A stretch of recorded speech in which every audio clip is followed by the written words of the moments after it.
चार धाम यात्रा को लेकर तैयारियां जोरों शोरों से चल रही है। ऑनलाइन व ऑफलाइन रजिस्ट्रेशन लगातार किए जा रहे हैं। पर्यटन सचिव सचिन कुर्वे ने बताया कि पिछले साल की 88% लोगों ने ऑनलाइन माध्यम से चार धाम यात्रा के लिए रजिस्ट्रेशन करवाया था।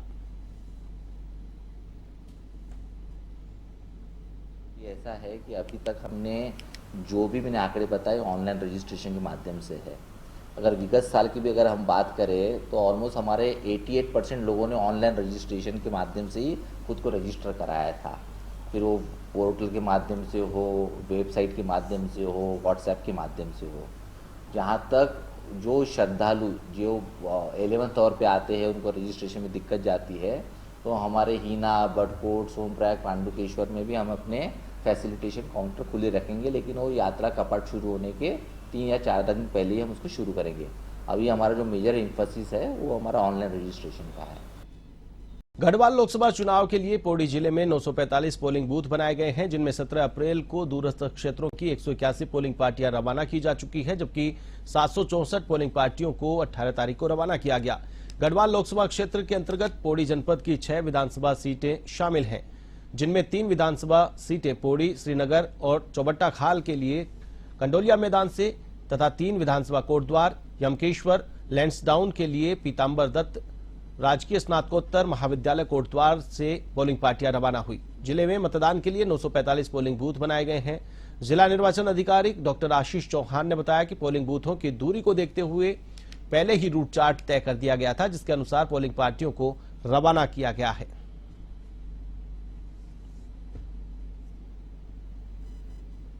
P-1 यानी मतदान से 1 दिवस पूर्व पे हमारी जो पार्टियां रवाना होनी थी 764 रवाना होनी थी।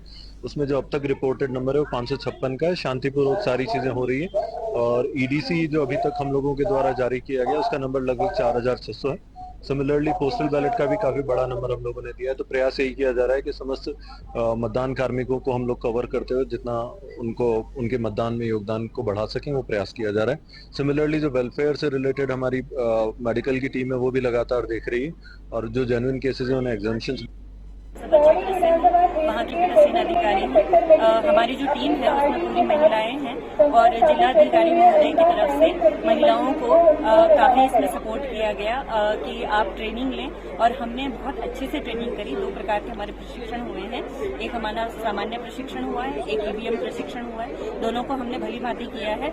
और मैं जो महिलाएं हैं, पहले महिलाएं थोड़ा सा ज्यादा इसमें सपोर्ट नहीं करती थी, लेकिन मैं उनसे अपील करूंगी कि वोट जरूर दें। और वोट की जो टाइमिंग है वो सुबह 7 बजे से शाम के 5 बजे तक है। तो इस मतदान को प्रोत्साहित करने के लिए पिछले काफी वर्षों से सरकार एक सखी बूथ पिंक बूथ बना रही है। पिछले लोकसभा चुनाव में भी एक पिंक बूथ बना था, गढ़वाल पब्लिक स्कूल था, उसमें भी मैं ही थी पीठासीन अधिकारी। पहला पिंक बूथ था वो। इस बार भी पहला ये पिंक बूथ बना है। तो उसमें पिंक बूथ में सारी महिलाएं ही कर्मचारी हैं। प्रथम मतदान अधिकारी, द्वितीय, तृतीय सभी पूरा बूथ ही महिलाएं संचालित कर रही हैं। तो एक बहुत अच्छा प्रयास है महिलाओं को आगे लाने का। लोकसभा चुनाव के तहत होने वाले मतदान के लिए अल्मोड़ा की सभी 6 विधानसभा सीट क्षेत्रों में बूथों के लिए मतदान पार्टियां रवाना हो गई है। जनपद की सभी 6 विधानसभा क्षेत्रों में 920 पोलिंग पार्टियां रवाना की गई है। कुल 787 मतदान पार्टियां रवाना हुई है। दूरस्थ बूथों के लिए 133 मतदान पार्टियां रवाना पहले ही कर दी गई थी।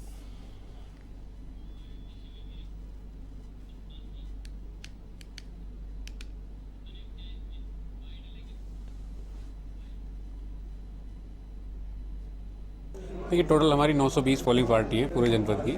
उसमें लगभग 130 के आसपास पोलिंग पार्टी आज रवाना हो रही है, जो दूरस्थ क्षेत्रों में है, जिनको पैदल ज़्यादा चलना है। और यहाँ पे 2 जगह से मूवमेंट हो रहा है हमारे जनपद में। एक अल्मोड़ा से है, एक द्वाराहाट से।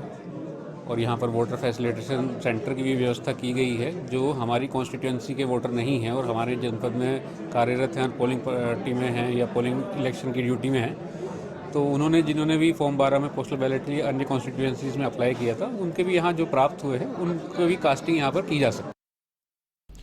चुनाव के दौरान तैनात हुए अधिकारियों की स्वास्थ्य संबंधी शिकायतों के संबंध में दून अस्पताल मुफ्त इलाज मुहैया कराएगा। इस बात को लेकर दून अस्पताल के एमएस डॉक्टर अनुराग अग्रवाल ने कहा कि हमारे अस्पताल में इमरजेंसी और ओपीडी के डॉक्टरों को सूचित किया जा चुका है कि चुनाव में तैनात कार्मिकों को उनके पहचान पत्र के माध्यम से निःशुल्क उपचार उपलब्ध कराया जाएगा।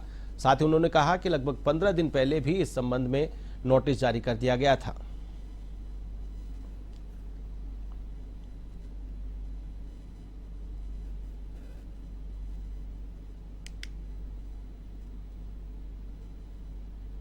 देखिए, बिल्कुल इस तरह का एक शासन का नोटिस भी है और ये हमेशा एक दून अस्पताल का प्रयास भी रहा है कि इस तरह में हम लोग अपनी पूरी तरह से क्षमता पर काम करें। तो ये नोटिस हम लोगों ने करीब 15 दिन पहले भी दे दिया था कि जो भी हमारे शासन की तरफ से जो लोग चुनाव कार्य में लगे हुए हैं उनको निःशुल्क इलाज मुहैया कराया जाए।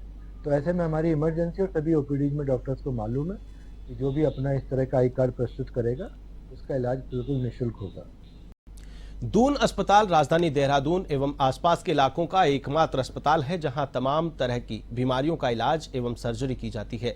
दून अस्पताल के चीफ मेडिकल सुपरिटेंडेंट डॉक्टर अनुराग अग्रवाल ने बताया कि अभी तक अल्ट्रासाउंड या फिर और तरह की जो जांचें होती है उनको किसी डॉक्टर द्वारा ही किया जाता है, लेकिन अब इसके लिए एक नई कंपनी से टाई अप किया गया है जो ईसीजी, ईईजी और अल्ट्रासाउंड आदि सारी मशीनें, डॉक्टर आदि उपलब्ध कराएगी। हाँ, देखिए बिल्कुल इसको देखा गया है कि ये सब जांचें हैं थोड़ी सी, क्योंकि इसको एक किसी डॉक्टर को करना पड़ता है, ये किसी मशीन द्वारा स्वतः नहीं करी जा सकती। तो ऐसे में शासन ने एक नया एक कंपनी के साथ टाई अप किया है जो हमें ईसीजी, ईईजी और अल्ट्रासाउंड के लिए डॉक्टर्स मुहैया कराएगा और अपने मशीन मुहैया कराएगा। तो ऐसे क्रम में हम लोगों ने एक कंपनी के जरिए यहाँ पर जहाँ पुराना अल्ट्रासाउंड होता था वहाँ पर उसको जगह दी गई है, वहाँ पर ये तीनों सुविधाएं प्रदान की जाएंगी और जो पुराना अल्ट्रासाउंड है हमारा वो भी इसके साथ वाले